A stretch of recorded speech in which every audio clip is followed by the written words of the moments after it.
سورۃ بقرہ آیت نمبر 159، 160 اور 161 162 کی مختصر تفسیر۔ اعوذ باللہ من الشیطان الرجیم، بسم اللہ الرحمن الرحیم۔ ان الذین، بے شک وہ لوگ، یکتمون جو چھپاتے ہیں، ما انزلنا جو نازل کیا ہم نے، من البینات روشن دلائل، والہدی اور ہدایت، من بعد اس کے بعد، ما جو بیناہ ہم نے کھول کھول کے بیان کیا اس کو، للناس لوگوں کے لیے، فی الکتاب کتاب۔ اولئک یلعنہم اللہ، یہ وہ لوگ ہیں جن پر اللہ نے لعنت کی، ویلعنہم اللاعنون اور لعنت کرنے والوں نے لعنت کی، الا الذین تابوا واصلحوا وبینوا مگر وہ لوگ جو توبہ کریں اور اصلاح کریں اور اسے کھول کے بیان کریں، فاولئک اتوب علیہم، یہی لوگ ہیں جن پہ اللہ تعالیٰ کو توجہ ہوتا ہے، ان کی توبہ قبول کرتا ہے، وَأَنَا التَّوَّابُ الرَّحِيمُ اور میں، اللہ تعالیٰ فرما رہے ہیں، اور میں توبہ قبول کرنے والا ہوں اور نہایت رحم کرنے والا ہوں۔ ان الذین کفروا وماتوا وهم کفار اولئک علیہم لعنۃ اللہ، بے شک وہ لوگ جنہوں نے کفر کیا اور اسی حالت میں مر گئے اور وہ کافر ہی تھے، ایسے لوگوں پر اللہ کی لعنت، والملائکۃ اور فرشتوں کی لعنت، والناس اجمعین تمام لوگوں کی لعنت، خالدین فیہا لا یخفف عنہم العذاب، وہ اس میں ہمیشہ رہیں گے اور نہیں ہلکا کیا جائے گا ان سے عذاب، ولا ہم ینظرون اور نہ ہی ان کو مہلت دی جائے گی، وَإِلَٰهُكُمْ إِلَٰهٌ وَاحِدٌ اور تمہارا الہ ایک ہی الہ ہے، لا الہ الا اور نہیں کوئی الہ اس کے سوا، هو الرحمن الرحیم وہ رحمان ہے اور بار بار رحم کرنے والا ہے۔ پہلی آیت میں آپ دیکھتے ہیں کہ ان کا ذکر ہے جو کتمان کرتے ہیں۔ کتمان حق یعنی حق کو چھپانا کبیرہ گناہوں میں سے ہے۔ اس کے مخاطب وہ لوگ ہیں جن کا دینی لحاظ سے معاشرے میں کچھ مقام ہوتا ہے اور ان کی اتباع کی جاتی ہے، مثلا علماء، پیر و مشائخ، وعظ کرنے والے اور مصنفین وغیرہ۔ ایسے حضرات اگر اللہ تعالیٰ کے واضح احکام اور ہدایت کو چھپائیں تو اس کا نتیجہ جو کہ عام گمراہی اور فساد کی شکل میں ظاہر ہوتا ہے، لہٰذا یہ لوگ بدترین قسم کے مجرم ہوتے ہیں جو اپنے گناہوں کے بار کے علاوہ یعنی بوجھ کے علاوہ اپنے بے شمار ماننے والوں کے گناہوں کا بوجھ بھی اپنے سر پر اٹھاتے ہیں، لہٰذا ان پر اللہ کی لعنت، فرشتوں کی لعنت اور انسان بھی اور بری اور بحری مخلوق بھی، حتیٰ کہ پانی کی مچھلیاں بھی لعنت کرتی ہیں، اسی لیے کہ فساد فی الارض یا عذاب الہی کی صورت میں انسانوں کے علاوہ دوسری مخلوق بھی متاثر ہوتی ہے۔ مثال کے طور پر علماء یہود جنہوں نے توریت کے علم کو بس اپنے ہی حلقے میں محدود کر رکھا تھا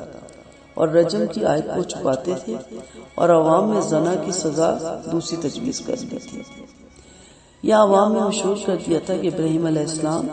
اسحاق علیہ السلام یہودی تھے، یا قبلہ کے متعلق صحیح معلومات عوام سے چھپا رکھی تھی۔ ابو ہریرہ رضی اللہ عنہ فرماتے ہیں کہ لوگ کہتے ہیں کہ ابو ہریرہ بہت حدیثیں بیان کرتا ہے، حالانکہ اصل بات یہ ہے کہ کتاب اللہ میں یہ دو آیتیں نہ ہوتی، ایک جو ہم نے 159 ابھی ترجمہ پڑھا اور ایک 160، تو میں کوئی حدیث بیان نہ کرتا، یعنی مجھے بیان کرنا ہے اس چیز کو کہ اللہ تعالیٰ حق بات چھپانے والے پہ لعنت بھیجتا ہے۔ اللہ کی طرف سے جو ہدایت نازل ہوئی ان کا لوگوں سے چھپانا جان بوجھ کر یہ جرم عظیم ہے، اور اتنا بڑا جرم ہے کہ اس پر اللہ بھی لعنت کرتے ہیں اور تمام مخلوق لعنت بھیجتی ہے۔ یہ کیا کیوں جاتا ہے کتمان؟ صرف اور صرف اپنی گدی، اپنی سیٹ بچانے کے لیے اور اپنے پیروکاروں سے جس سے نذرانے ملتے ہیں یا شہرت ملتی ہے، واہ واہ ہوتی ہے، اس کو ہمیشہ قائم رکھنے کے لیے، ان رہنے کے لیے ریاکاری دکھاوا کہہ دیا۔ شان نزول میں ہمیں یہ بھی پتہ چلتا ہے ابن حاتم نے ابو العالیہ سے روایت کیا کہ وہ فرماتے ہیں کہ وہ اہل کتاب تھے جنہوں نے محمد صلی اللہ علیہ وسلم اور آپ کی صفات کو چھپایا، حالانکہ وہ اپنے پاس اس کو لکھا پاتے تھے۔ محض حسد اور سرکشی کی وجہ سے یہ سب کچھ انہوں نے کیا تھا۔ نبی کریم صلی اللہ علیہ وسلم کا فرمان ہے، وہ علم جو بیان نہ کیا جائے وہ اس خزانے کی طرح ہے جو خرچ نہ کیا جائے۔ جس طرح اس عالم کے لیے جو لوگوں میں اللہ کی باتیں پھیلائے ہر چیز استغفار کرتی ہے، یہاں تک کہ پانی کی مچھلیاں اور ہوا کے پرندے بھی، اسی طرح ان لوگوں پر جو حق کی بات کو جانتے ہوئے گونگے بہرے بن جاتے ہیں ہر چیز لعنت بھیجتی ہے۔ صحیح حدیث میں ہے، نبی کریم صلی اللہ علیہ وسلم نے فرمایا، جس شخص نے کسی شرعی عمر کی نسبت سوال کیا جائے اور وہ اسے چھپا لے، اسے قیامت کے دن آگ کی لگام پہ لائی جائے گی۔ ابو ہریرہ رضی اللہ عنہ فرماتے ہیں، اگر یہ آیت نہ ہوتی تو میں ایک حدیث بھی بیان نہ کرتا۔ حضرت برا بن عازم رضی اللہ عنہ فرماتے ہیں، آپ صلی اللہ علیہ وسلم کے ساتھ میں ایک جنازے میں تھا، آپ نے فرمایا، قبر میں کافر کی پیشانی پر اس زور سے تھوڑا مارا جاتا ہے کہ تمام جاندار اس کا دھماکہ سنتے ہیں سوائے جن و انس کی،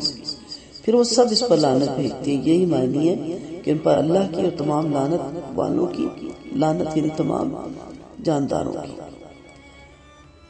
حضرت مجاہد رحمۃ اللہ علیہ فرماتے ہیں، جب خوش خصالی ہوتی ہے، بارش نہیں برستی،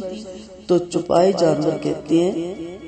اے بنی آدم کے گناہ گاروں کے گناہ کی شامت ہم پہ بھی آن پڑی۔ اللہ تعالیٰ بنی آدم کے گناہ گاروں پہ لعنت نازل کرتا ہے۔ بعض مفسرین کہتے ہیں اس سے مراد فرشتے اور مومن لوگ ہیں۔ حدیث سے بھی ہمیں پتہ چلتا ہے کہ عالم کے لیے ہر چیز استغفار کرتی ہے، یہاں تک کہ سمندر کی مچھلیاں بھی۔ اس آیت میں ہے کہ علم کے چھپانے والوں کو اللہ لعنت کرتا ہے، اور فرشتے اور تمام لوگ اور کل لعنت کرنے والے، یعنی ہر بازبان اور ہر بے زبان چیز، چاہے زبان سے کہ چاہے قرائن سے کہ، اور قیامت کے دن بھی سب چیزیں ان پہ لعنت بھیجیں گی۔ نبی کریم صلی اللہ علیہ وسلم کا فرمان ہے کہ جس شخص سے کسی شرعی امر کے بارے میں سوال کیا جائے اور وہ جانتے ہوئے اسے چھپا لے تو اسے قیامت کے دن آگ کی لگام پہ لائی جائے گی۔ یہاں ایک نقطہ اچھی طرح سمجھ لینا چاہیے کہ یہ علم چھپانے کی سخت وعید انہی علوم اور مسائل شریعہ کے متعلق ہے جو قرآن و سنت میں واضح ہیں اور جن کے ظاہر کرنے اور پھیلانے کی ضرورت ہے۔ رہے ایسے باریک اور دقیق مسائل کہ جو عوام نہ سمجھ سکے، بلکہ خطرہ ہو کہ وہ اپنے ایسے باریک مسائل کے بیان کرنے سے کسی غلط فہمی میں مبتلا ہو جائیں گے، تو ایسے مسائل اور احکام کا بیان عوام کے سامنے نہ کرنا ہی بہتر ہے، اور کتمان علم کے حکم میں یہ نہیں آتا۔ آپ صلی اللہ علیہ وسلم کا فرمان ہے، حکمت کی بات کو ایسے لوگوں سے نہ کہو جو اس بات کے اہل نہ ہوں، اگر تم نے ایسا کیا تو ان لوگوں پر ظلم ہوگا،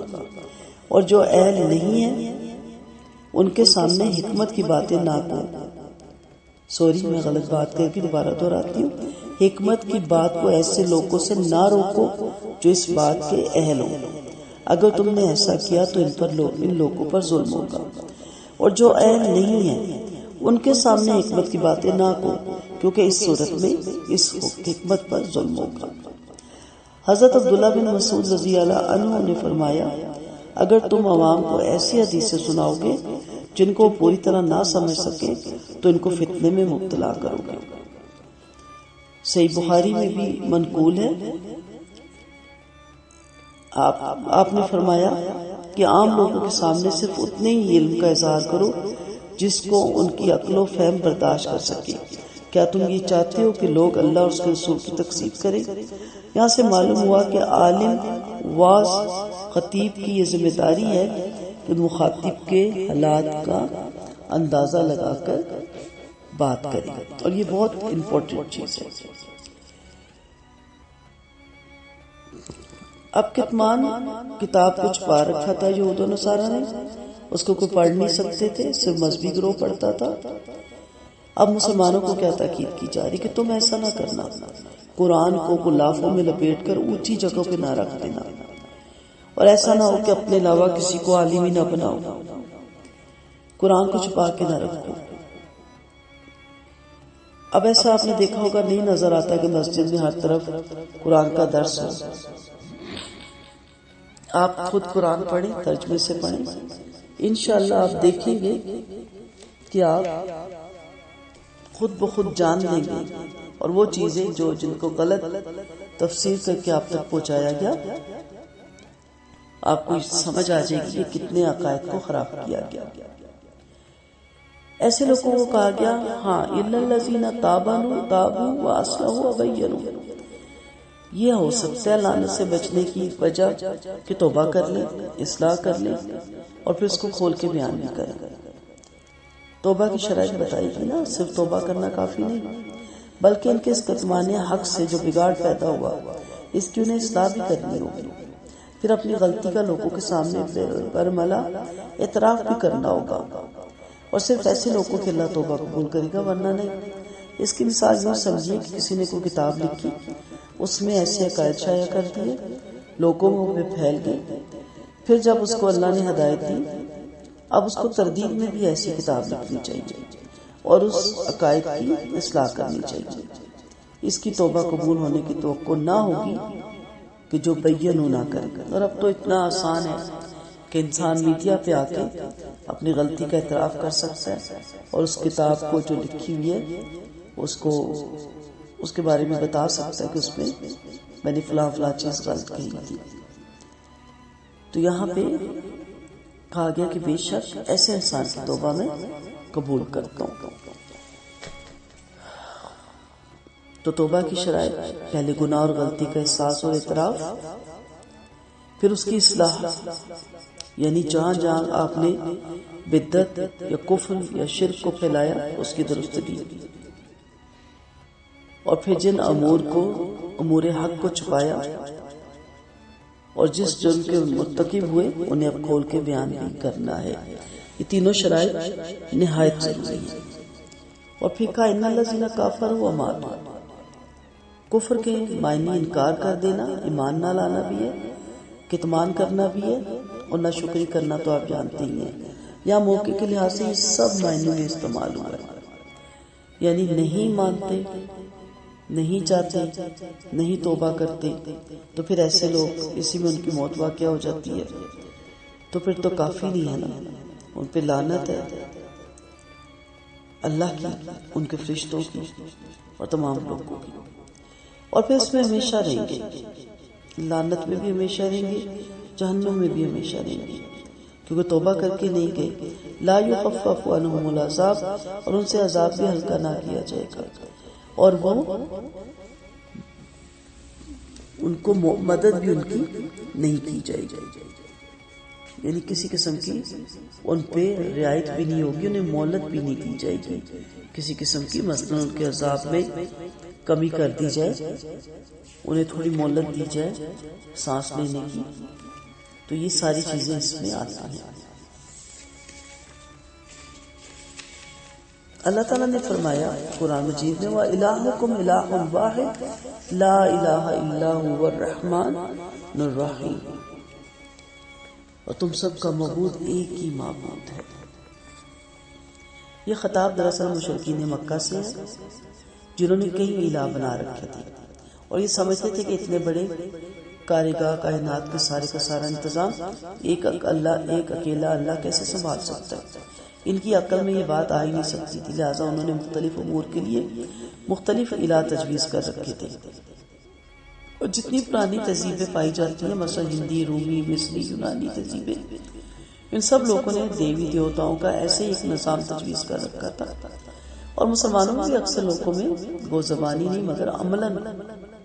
ایسی اعتقاد اور افعال پائے جاتے ہیں۔ یہ سب لوگ یہی سائد کے مخاطب ہیں،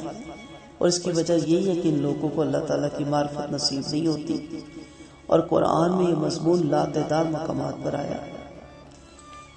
آپ دیکھ لیں کہ ہمارے معاشرے میں بھی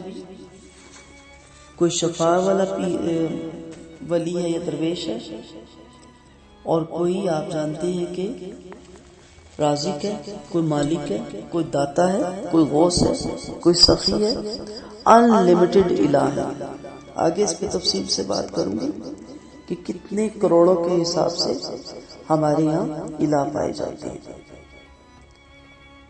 تو یہاں کیا کہا گیا؟ لا الہ الا۔ کلمہ طیبہ ایک نور ہے، اس کا دل پہ اثر ضرور پڑتا ہے، اس لیے اس کو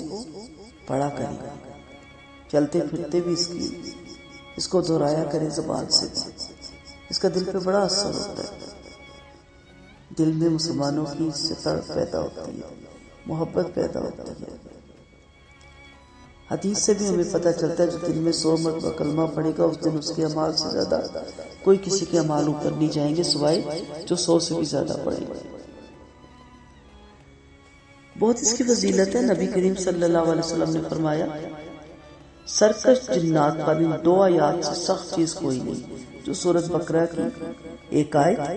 جو بھی ہم نے پڑھی، وَإِلَٰهُكُمْ إِلَٰهٌ وَاحِدٌ لَا إِلَٰهَ إِلَّا هُوَ الرَّحْمَٰنُ الرحیم، اور دوسری سورۃ بقرہ کی آخری آیات۔ یہ رات کو بھی پڑھنے کی عادت ڈالی۔ ابن عسکر نے ابراہیم بن واسمہ رحمۃ اللہ علیہ سے روایت کیا کہ وہ آیات جن کے ذریعے جنوں کو دور کیا جاتا ہے اور ہر شخص روزانہ ان کو پڑھے تو اس سے جنون کا مرض دور ہو جاتا ہے۔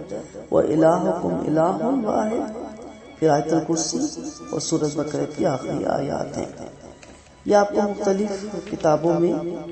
جنات اور جنون سے بچنے کی جو دعائیں ملتی ہیں وہ یہی ہیں اور وہ قرآن ہی سے لی گئی ہیں۔ تو کلمے کو اپنے دل میں گاڑیں، اور آپ صلی اللہ علیہ وسلم کا فرمان ہے کہ اسم اعظم ان دونوں آیتوں میں ہے، وَإِلَٰهُكُمْ إِلَٰهٌ وَاحِدٌ، اور اس کے بعد پھر سورۃ بقرہ کی آخری 2 آیات۔ تو لا الہ الا اللہ کی تسبیح کیا کریں، چلتے پھرتے کیا کریں۔ یہ ایک الگ موضوع ہے کہ لا الہ الا اللہ ہے کیا، اس پہ بولنے کے لیے ایک الگ پورے لیکچر چاہیے، اور 4-5 لیکچر میں جا کے کہیں کمپلیٹ ہوتا ہے۔ کبھی اس پہ علیحدہ سے بھی لیکچر دوں گی انشاءاللہ۔ ابھی تو بس اتنا ہی ہے، یہ یاد رکھیں کہ ایک ہی الہ ہے، اتنے من گھڑت الہوں سے بچیں۔ اس کا پچھلی آیت سے ربط بھی یہی ہے کہ یہ کیوں چھپایا جاتا ہے اور بہت سے الہ کیوں دیے جاتے ہیں، تاکہ ہماری گدیاں قائم رہیں، ہمارے جبے قائم رہیں، ہماری تنظیمیں قائم رہیں، ہمارے نذرانے قائم رہیں، ہماری شہرت ہو، ہم جانے جائیں، پہچانے جائیں۔ دین تو کوئی کہیں بہت پیچھے رہ جاتا ہے اور من گھڑت دین بہت آگے آ جاتا ہے۔ اللہ تعالیٰ ہمیں سب کو لا الہ الا اللہ پہ قائم رکھے اور مرتے وقت اسی کی گواہی دیتے ہوئے ہم دنیا سے جائیں۔ وآخر دعوانا ان الحمد للہ رب العالمین، سبحانک اللہم وبحمدک، نشہد ان لا الہ الا انت، نستغفرک ونتوب الیک۔ السلام علیکم ورحمۃ اللہ وبرکاتہ۔